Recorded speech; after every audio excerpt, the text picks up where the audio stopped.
I went through that because if leaders, what they do is they solve complex problems.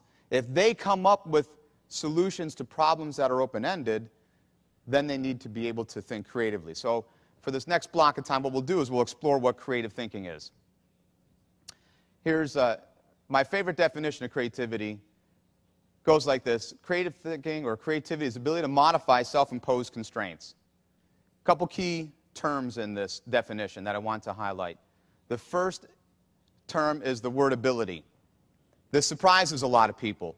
Creativity is like any other ability that you have. What does that mean? It means several things. One, creative thinking is something we all do. We all possess, as humans, we possess this ability to think in imaginative ways. Second characteristic, we all don't do it to the same degree. So we all have that skill, but mathematical formula for creativity. This comes from one of the founding faculty members of this international center where I work, and she came up with a way of describing creativity in this formula. Creativity is a function of three things: knowledge, imagination, and evaluation. And this is written throughout the literature. Successful creative people, this is a theme that comes up over and over again. Successful creative people, successful creative leaders do these three things. They've got the knowledge they need to be successful. So they're working from a solid foundation. Okay, I can't be creative in the world of nuclear science because I don't have the background. You need the knowledge base. You need to know those skills and the information to make you successful in the task that you're working on. But if you limit yourself to that, then you'll never think of anything new. So to prevent ourselves from getting locked into those boxes, we need imagination. So it's knowledge and imagination. And then finally, the third ingredient, and I know you've talked about this, I believe, already, is evaluation, critical thinking skills. It's that ability to look at the options and say, what's going to be the most successful option? If I've dreamt up these alternative ways of pursuing resolution of the situation, what's going to be the most effective way forward? Now, let me ask you a few questions. Knowledge, imagination, evaluation. It takes these three ingredients. Where do you think children are naturally strong? Where do children need help? Knowledge. That's why we send them to school. That's what parents try to do, try to help teach them right and wrong. What about evaluation? Children need to develop their critical thinking skills as well. Now, what about adults? Let me ask you about adults. Where are adults naturally strong? And hopefully evaluation. Knowledge and evaluation. Where do adults need some help? Imagination. So what happens is as we develop the balance of these three ingredients, they change. What do you suppose happens? Say it again. They're forced.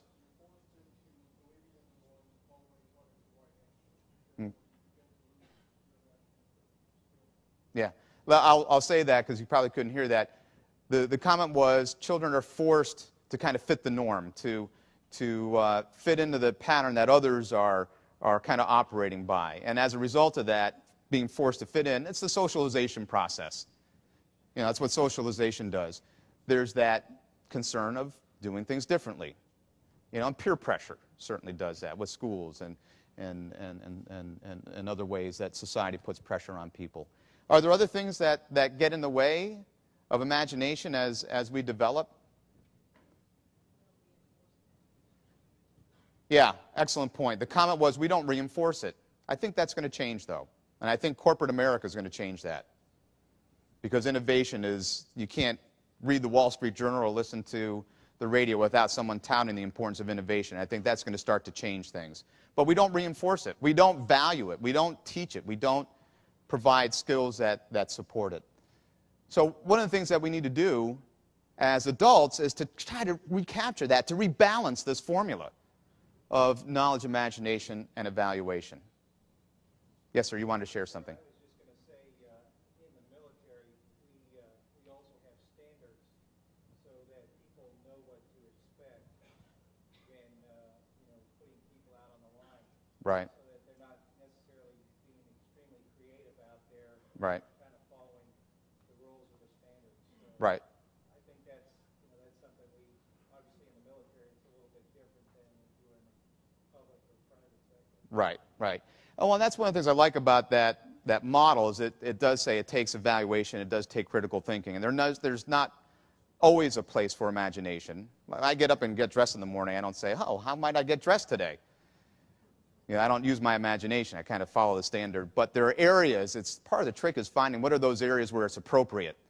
Like, oh, shit, this didn't work. Now what else can we do? Where it's appropriate to engage in imaginative thinking. Yeah.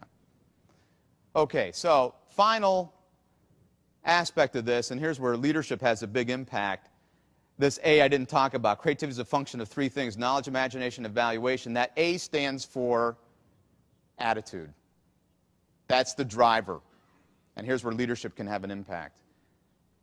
If people aren't driven, if they're not motivated, if they don't have the attitude to use their knowledge, imagination, and evaluation, guess what? It's latent potential, not realized potential. It's not engaged. It's like an engine not being in gear. It's not going to take you anywhere. And one of the factors that can either support or undermine motivation is leadership. Most common definition of creativity is this: it's the production of novel and useful ideas. As we talk about creative solutions, it's not just about coming up with original, off-the-wall ideas, but it's producing ideas to open-ended problems that are both new, they're both original, and they're useful. It's the marriage of those two things. And I'm not going to show you a lot of models. This is one I will share with you. This is a way of thinking about how do you get to creative change? How do you get to a new, successful way of approaching a problem? It might be a change within an organization, could be a personal change, it could be an innovation. How do you get there? Well, you got to come back to these three ingredients. It takes creative people engaging in an effective thinking process in an environment that's supportive. It's like a chain reaction. It's like this is the catalyst to a chemical reaction. If these three ingredients aren't working right, if you don't have the right people who are effective thinkers working in an environment that's supportive, you're not going to get to a new product, a new insight.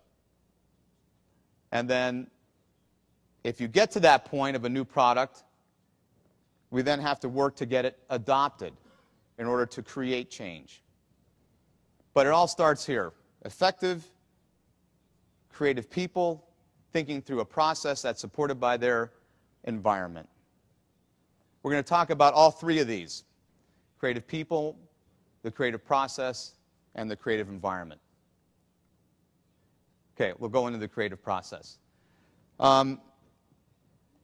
This comes back to a researcher named Mumford, Michael Mumford, University of Oklahoma, did a study in the Army. Did a study in the Army in the 1990s, and what he did is he followed officers around, and he was interested in looking at what led to really effective leadership skills. What did they have to do to be successful? You know what he discovered?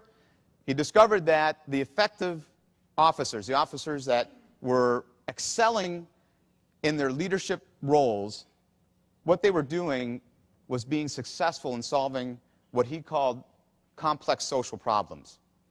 I'd be curious if you find that you face situations like this. What he said was, those that are most successful are able to deal with problems that are ill-defined, novel, and ambiguous.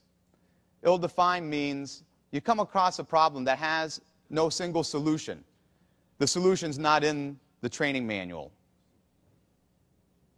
There are multiple ways of solving that problem, thus allowing the problem to be defined in any number of ways. You ever come across a problem like that, where there's no immediately apparent solution? How many of you ever faced problems like that?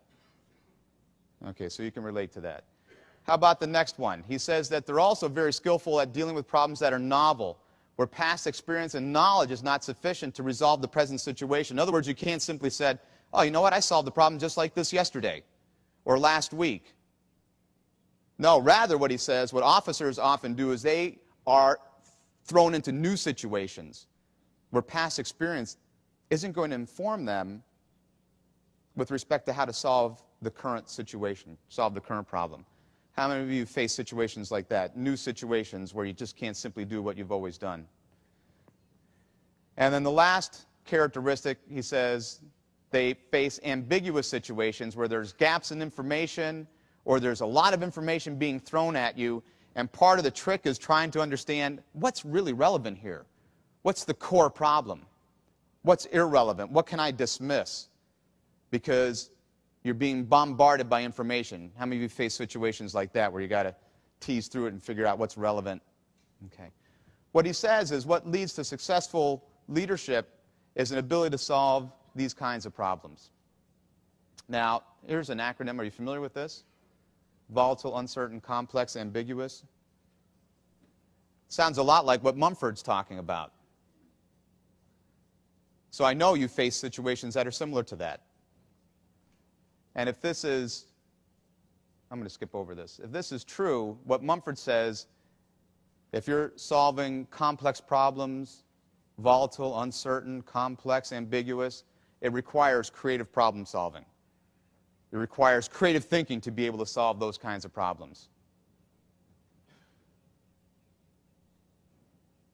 And to go back to this slide, what this demonstrates, and I'm not going to get into the statistics around this, but these are correlations between achievement among officers, and then they took a slice and they looked just at senior officers in this right side here, this right part of the table, and what they found was these kinds of problem-solving skills here correlated with success in terms of moving through the ranks. This was a study done over a 5-year period. And what they found was those who moved through the ranks most quickly, there was a correlation between success in terms of moving through the ranks and these problem-solving skills. This was done with something like 1,800 officers over a 5-year period. What it demonstrates is the necessity for problem-solving and creative problem-solving as a skill set to be successful. Yeah, 1,800 Army officers.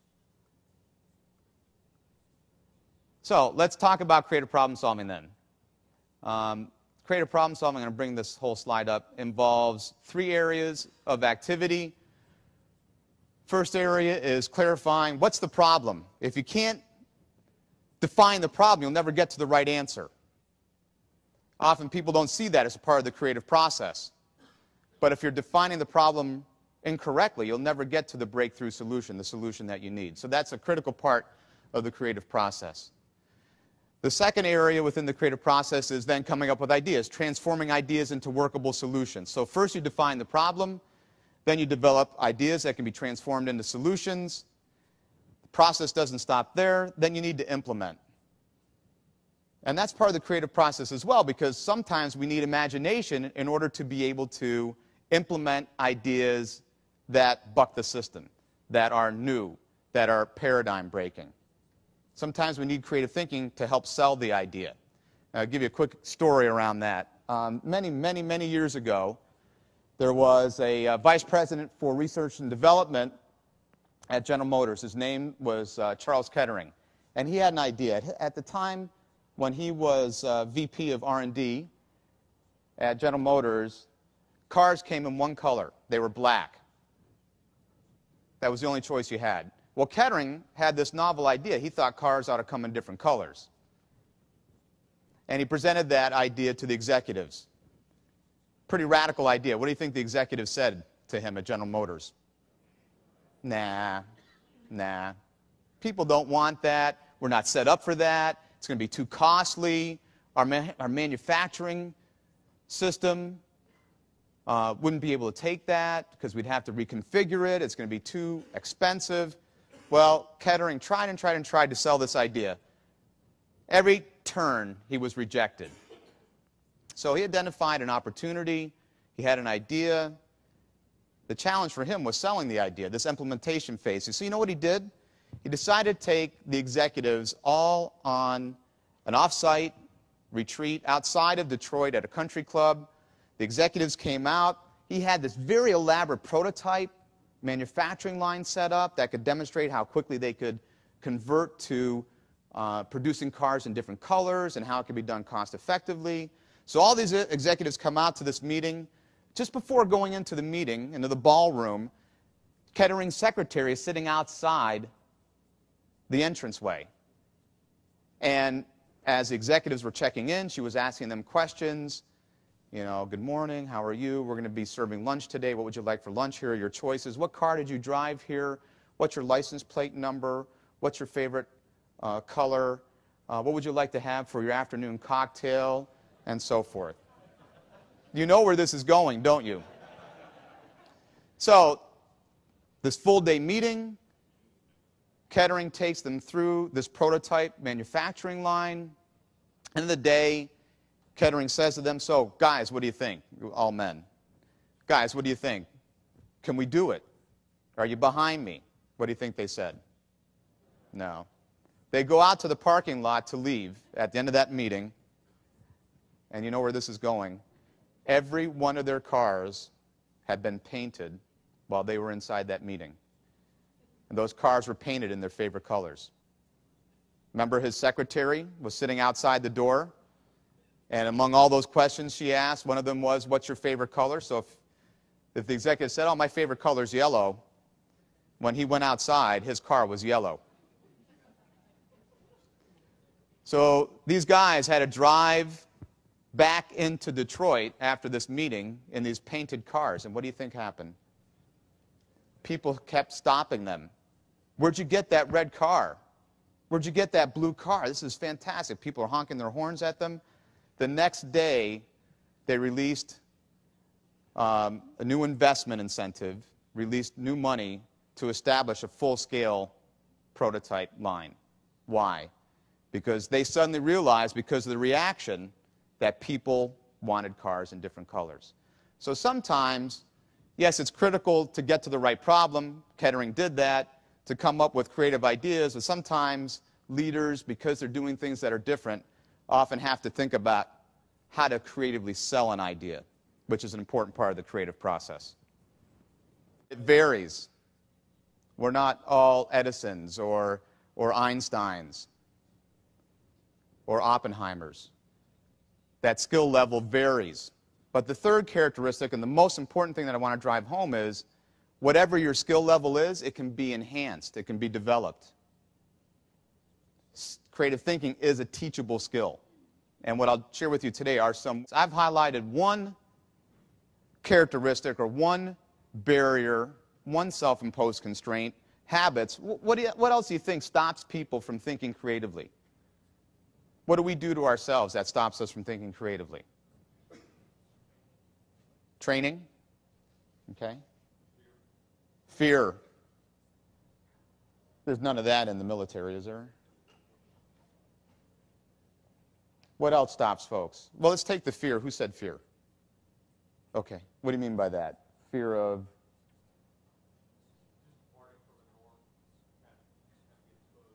Yeah. Yeah.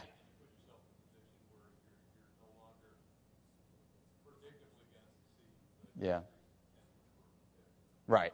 So you said a whole bunch of stuff in that, but let me just take two things that I think are really on topic. One, when you do something differently, you stand out. So there's that fear of, oh gosh, I'm not fitting into the norm anymore. I'm exposed. And there's a risk to that. And there's also, when you do something differently, and I think the Austin Bay article really hit this hard, when you're after zero defects and you're pursuing something new, you're enhancing the probability that there might be failure. But you're also learning. If you're not making mistakes, it usually means you're not doing anything. You're not trying anything new. So good. Thanks for elaborating on that. Yes? We get into comfort zones, yeah. Solutions that we've tried before, things that we've done. We're comfortable with that. And to push ourselves out of that takes energy. Yeah. Anything else that stops us from? Say it again? Roles? Okay, meaning? Oh, the rules and the regulations, yeah. Sure, rules, regulations, yeah, and not challenging those or perhaps not questioning those, fitting into those. Yeah, and sometimes it might be appropriate to get back to doing the right things. Anything else?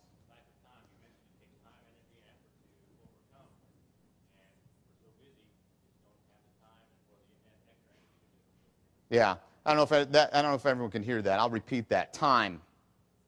That's when we're going to come back to that. But I do a lot of work in corporations, and this is one of my concerns when I heard that the force was going to be reduced by 40,000.